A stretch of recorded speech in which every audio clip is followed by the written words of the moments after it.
അസ്സലാമു അലൈക്കും വറഹ്മത്തുള്ളാ. അൽഹംദുലില്ലാഹി റബ്ബിൽ ആലമീൻ. സുബ്ഹാനല്ലാഹി വൽഹംദുലില്ലാഹി വലാ ഇലാഹ ഇല്ലല്ലാഹ് ഹുവല്ലാഹു അക്ബർ. സർവശക്തനായ രാജസയ്യിദായ രാജാതിരാജനായ റബ്ബേ, ഞങ്ങളെ പ്രയാസങ്ങളൊക്കെ മാറ്റി എല്ലാ ഉദ്ദേശങ്ങളും ആഗ്രഹങ്ങളും നീ നിറവേറ്റി തരണേ. പ്രിയമുള്ളവരെ, പരിശുദ്ധ ഖുർആനിന്റെ ഹൃദയം എന്നാണ് യാസീൻ സൂറത്തിനെ പറ്റി പറയുന്നത്.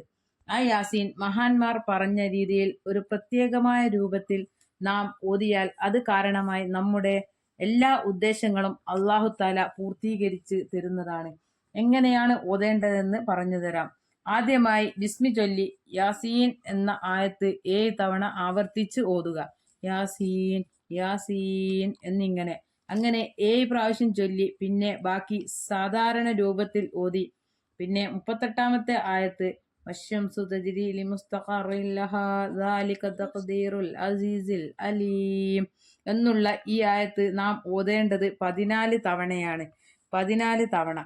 ഇതിന്റെ അർത്ഥം സൂര്യൻ അതിന്റെ സ്ഥിരമായി നിൽക്കുന്ന സ്ഥലത്തേക്ക് സഞ്ചരിച്ചു കൊണ്ടിരിക്കുന്നു. അജയ്യനും സർവജ്ഞനുമായ നാഥന്റെ വിധി തീരുമാനമാണത്. ഇത് 14 തവണ ഓതുക.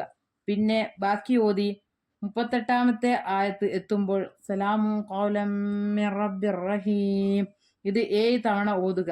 പിന്നെ അത് കഴിഞ്ഞ് സാധാരണ പോലെ ഒറ്റത്തവണയായി ഓതി 81ാമത്തെ ആയത്ത് അവലൈസല്ലദീ ഖലഖസ് സമാവാതി വൽ അർള ബിഖാദിരിൻ അലാ അൻ യഖ്ലഖ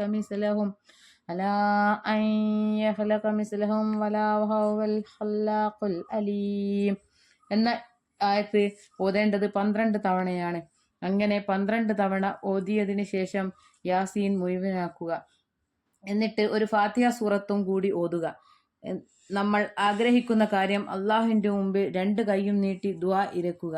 ഇൻഷാ അള്ളാഹ് നടക്കും. അള്ളാഹു നടത്തി തരും. അത്യാവശ്യ ഘട്ടത്തിലാണ് നമ്മൾ ഇങ്ങനെ ചെയ്യേണ്ടത്. എപ്പോഴും ഇങ്ങനെ ഓതരുത്. നമ്മളുടെ എല്ലാ ആഗ്രഹങ്ങളും അള്ളാഹു നടത്തി തരട്ടെ. ആമീൻ.